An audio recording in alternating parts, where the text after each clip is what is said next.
Buenos días, América Latina. Buenas tardes, España zurda, feminista y plurinacional. Los audios del juez Aguirre que publicamos ayer han dejado un reguero de reacciones. Muchas reacciones, pero por lo que sea no se han hecho eco en La Sexta ni en el PSOE. Por lo que sea.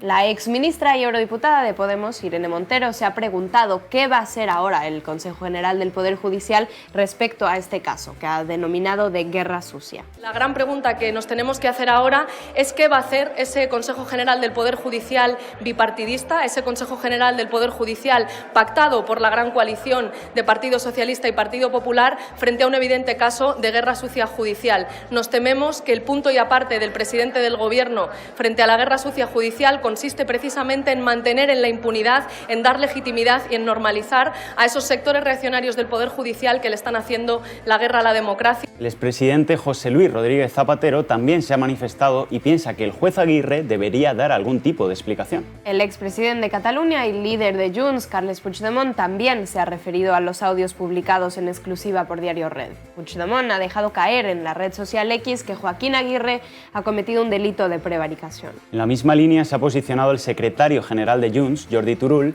que considera que la conversación revelada por Diario Red son declaraciones muy graves que demuestran lawfare y probablemente prevaricación. Del presidente Pedro Sánchez, de los miembros del Partido Popular y de Sumar no tenemos declaraciones disponibles sobre los audios del juez Aguirre. En cuanto haya alguna declaración, se lo ofreceremos, como siempre, con el máximo rigor. De un lawfare nos vamos a otro porque, como decía aquel, España podría ser cruzada por una liebre saltando del lawfare en lawfare. El Supremo ha negado la amnistía a Carles Puigdemont. O lo que es lo mismo, los jueces del Supremo se alzan en rebeldía con la ley de amnistía, como hicieron contra la ley Solo sí es sí. A pesar de los informes favorables tanto de la Fiscalía como de la Abogacía del Estado, los jueces del Supremo consideran que el delito de malversación no es amnistiable. De esta manera, el alto tribunal mantiene la orden de detención contra Puigdemont. Pero no solo eso, los magistrados de la Sala de lo Penal del Supremo y el juez instructor del procés, Pablo Llarena, a quienes estamos viendo en pantalla ahora mismo, mantienen también la orden de detención contra el eurodiputado electo de Junts, Toni Comín, y Lluís Puig, ambos máximos colaboradores de Puigdemont. Sin embargo, el juez Llarena sí ha levantado la orden de detención contra la secretaria general de Esquerra Republicana, Marta Rovira, exiliada en Suiza. No obstante, Llarena solo le aplica la amnistía a Rovira por el delito de desobediencia, pero sigue imputada por el juez Manuel García Castellón por el caso Tsunami Democratic, por nada más y nada menos que delito de terrorismo. García Castellón considera que la muerte por infarto de un turista francés en el aeropuerto del Prat es responsabilidad penal de Marta Rovira y de Carles Puigdemont. Las reacciones a este nuevo proceder del Partido Judicial no se han hecho esperar. Esquerra Republicana lo considera una falta de respeto a la democracia. En la misma línea se ha expresado Jordi Turull de Junts. No es ninguna novedad. Vemos a los jueces, una vez más, hemos oído estos audios también, cómo se dedican a hacer política y no a hacer o a impartir justicia. Creemos que es una falta de respeto hacia la democracia, hacia la separación de poderes, hacia la ciudadanía en general, pero no sabíamos y éramos muy conscientes de que seria una pràctica que nos encontraríamos, con lo cual ninguna sorpresa. Per nosaltres, la decisió que avui ha pres el Tribunal Suprem contra l'aplicació de la llei d'amnistia amb alguns dels represaliats és una decisió clarament política que vulnera per damunt de tot les normes més elementals de la democràcia. Estem davant d'un cop de toga a l'Estat. Sumar ya esperaba esta decisión del Supremo y el Partido Popular cree que el Estado de Derecho funciona a la perfección. Nosotros sabíamos que la amnistía iba a encontrar obstáculos, lo sabíamos desde el primer momento. Nosotros lo que defendemos es que hay que respetar la voluntad del legislador. La voluntad del legislador es que la amnistía debe ser completa y en los términos en los cuales se aprobó. Lo que estamos viendo es el normal funcionamiento de un Estado de Derecho en un país que es una democracia como España, donde los jueces tienen que aplicar el ordenamiento jurídico en el marco del ordenamiento y la legislación española y también en el marco de la legislación europea. Eso es lo que hoy ha ocurrido y esta es la aplicación que se está llevando a cabo. El lehendakari Manuel Pradales cree que la decisión del Supremo va en la dirección contraria de la necesaria. Y creo que le hace un flaco favor a la desjudicialización de la política, ¿no? Yo creo que sería deseable que pudiéramos ir avanzando en el espíritu y la letra de la ley de amnistía y vayamos avanzando en términos de convivencia y despenalización, tal y como preveía la propia ley. Como no hay dos sin tres, seguimos con el tercer caso de lawfare o de jueces que hacen política en lugar de justicia. La jueza Belén Pérez Fuentes ha absuelto al militante fascista Miguel Frontera por el acoso durante casi un año en la vivienda familiar de Pablo Iglesias, Irene Montero y sus 3 hijos. La sentencia va contra el criterio de la Fiscalía, que pedía penas de 12 meses de prisión por descubrimiento y revelación de secretos y de 2 años de prisión por injurias y calumnias. Hay que recordar que Frontera, hostelero, youtuber y reconocido ultraderechista, acosó a la familia de los entonces exvicepresidente del Gobierno y ministra de Igualdad con pancartas, insultos, música a todo volumen y que hasta intentó saltar la tapia de la vivienda para acceder a la misma. Irene Montero estuvo anoche hablando de esta sentencia en Hora 25 de la cadena SER. Bueno, pues que en este país existe una impunidad insoportable de la violencia fascista, ¿no? Que de hecho tenemos un sistema judicial que en lugar de proteger la democracia está tomando decisiones judiciales para legitimar y para normalizar la violencia de la extrema derecha. Y luego nos extrañamos, ¿no?, de por qué crece esa violencia y esa extrema derecha, pues entre otras cosas porque hay instituciones del Estado que están garantizando la impunidad de esa violencia fascista. Los hechos tuvieron lugar entre el 15 de mayo y el 12 de diciembre de 2020. Pablo Iglesias e Irene Montero han criticado la sentencia en la red social X. Los hay con más suerte que Pablo Iglesias e Irene Montero. 46 policías que estaban imputados por haber agredido violentamente a ciudadanos catalanes por votar en el referéndum del 1 de octubre de 2017 han sido amnistiados esta mañana por el Juzgado de Instrucción número 7 de Barcelona. En la resolución judicial, el magistrado sostiene que los hechos investigados no fueron lo suficientemente graves como para no aplicarles la ley de amnistía. Seguimos y cambiamos del mundo de las togas, aunque no mucho, ya verán. Los 61 eurodiputados electos en las elecciones del 9 de junio han prometido o jurado la Constitución en el Congreso de los Diputados, paso previo a la toma de posesión de su escaño en Bruselas. De todos modos, no todos los eurodiputados electos han podido prometer su cargo en el Congreso. El eurodiputado electo de Junts, Toni Comín, no ha podido venir a España por su situación de exiliado político, a la espera de que los jueces cumplan la ley de amnistía. La eurodiputada de Esquerra Republicana, Diana Rivas, recordó una sentencia del Tribunal de Justicia de la Unión Europea que permite no tener que prometer por la Constitución, aunque a la Junta Electoral Central le gusta más su propia ley. Preguntaríamos si es obligatorio acatar la Constitución en este momento o es simplemente opcional, como dice el Tribunal de la Unión Europea. Muchas gracias. Gracias, señora candidata. La sentencia que usted cita efectivamente dice una serie de cosas que no dejan sin vigor el artículo 224 de la Ley Orgánica de Régimen Electoral General. El Tribunal Supremo español, con posterioridad a esa sentencia, ha dictado otras en las que reconoce la vigencia de este artículo. Los eurodiputados de Sumar, EH Bildu, BNG, PNV, Compromís o los comunes han elegido una forma singular de prometer. Por la justicia social y los derechos humanos sí prometo. Legearen aginduz hitz ematen dut. Por imperativo legal, sí, prometo. Per l'Europa lliure dels pobles, sí, prometo.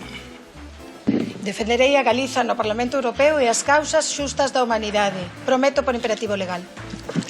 Sí, prometo por imperativo legal.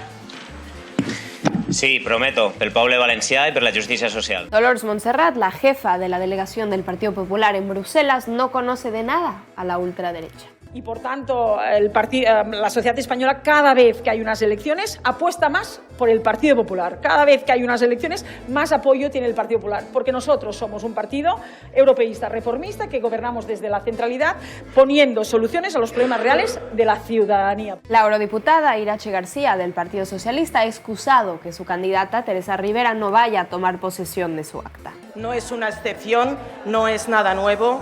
Teresa Rivera representa el europeísmo que quiere avanzar en más Europa y tendrá una responsabilidad importante en el ámbito europeo. Por lo tanto, vuelvo otra vez, no nos distraigamos de lo que no es importante y centrémonos de verdad en defender la democracia europea. Irene Montero ha prometido defender la paz frente a la gran coalición de la guerra en Bruselas. Después de Macron viene Le Pen. Eso quiere decir que las políticas neoliberales, el consenso de guerra, ese relato de la moderación, no solamente no sirve para frenar a la extrema derecha, sino que la alimenta. Y frente a eso tenemos la responsabilidad de construir una gran fuerza popular que defienda la paz, que defienda el feminismo, que defienda el fin del genocidio, que defienda que los buitres se vayan a robar a otro lado y que pueda garantizar el derecho a la vivienda y, en definitiva, que defienda más derechos. El Ministerio de Trabajo, Comisiones Obreras, UGT y la patronal han tenido una última reunión en el marco del diálogo social para abordar la reducción de jornada. Sin embargo, parece que las cartas están echadas y que las partes juegan a construir un relato.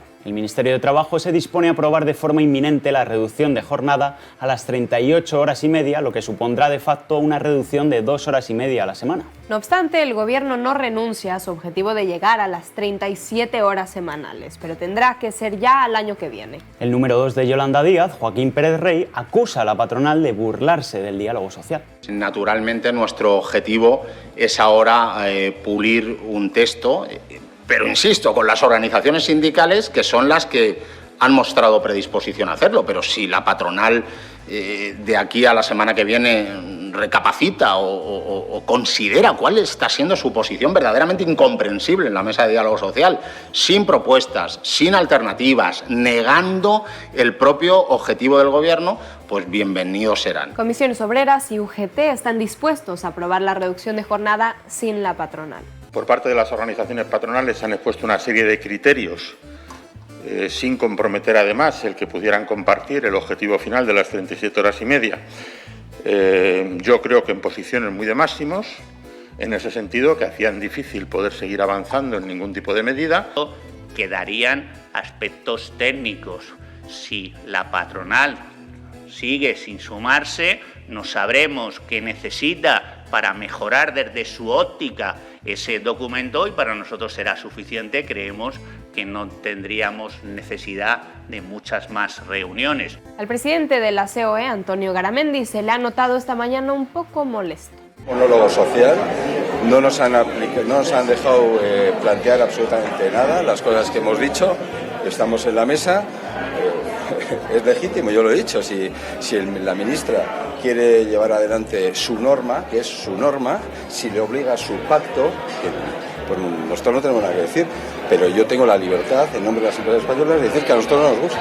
Cambiamos de tema. La organización de consumidores Facua ha puesto en marcha una plataforma de afectados por el spam telefónico para ayudar a los afectados a denunciar este tipo de irregularidades. El dato que facilita Facua es que el 98% de los consumidores sigue recibiendo llamadas comerciales no solicitadas, a pesar de que hace un año fueron prohibidas por el entonces Ministerio de Consumo de Alberto Garzón. El 68% de los encuestados por Facua aseguran haber recibido más de 5 llamadas comerciales en el último mes, 11 puntos por encima del anterior estudio. Rubén Sánchez, portavoz de Facua, pide al Gobierno que haga porque se cumpla la ley vigente. Esto sigue proliferando con técnicas que se perfeccionan cada vez más sin que haya un procedimiento para bloquear centralitas de llamadas dedicadas al spam. Hay que mejorar la norma, hay que implementar este tipo de procedimientos para acabar con una práctica absolutamente ilegal. En el terreno internacional continúa el genocidio en la Franja de Gaza y la cifra de asesinados se acerca a las 40.000 personas. La última cifra de asesinados facilitada por las autoridades gazatíes hablan ya de 37.900 víctimas mortales y 87.000 heridos desde el 7 de octubre, cuando Israel empieza a bombardear la Franja de Gaza. Todo esto sin contar el número incuantificable de cuerpos sin vida que están atrapados bajo los escombros de un país absolutamente destruido. Lejos de terminar el genocidio, las fuerzas de ocupación israelíes han obligado a los residentes de Juan Yunis, barrios ubicados en el sur de la Franja, a que abandonen sus hogares ante un inminente bombardeo de la zona. Nos vamos ahora a Argentina, donde Javier Milei ha convertido la agencia de noticias Telam, la más importante de América Latina, en una agencia de publicidad del Estado. Así ha sido publicado por un decreto. De esta manera, Telam dejará de funcionar, de hecho ya no funcionaba, como fue creada originalmente en 1945 por el expresidente Juan Domingo Perón, y ahora va a pasar a ser una agencia de publicidad y propaganda. El gobierno argentino lo justifica en la necesidad de alinear las operaciones de Telam con un nuevo enfoque estratégico y concentrar los recursos de la empresa en aquellas áreas que ofrezcan mayores oportunidades de crecimiento y rentabilidad. Ya saben, la información es cara, pero la propaganda es rentable, según los fachas.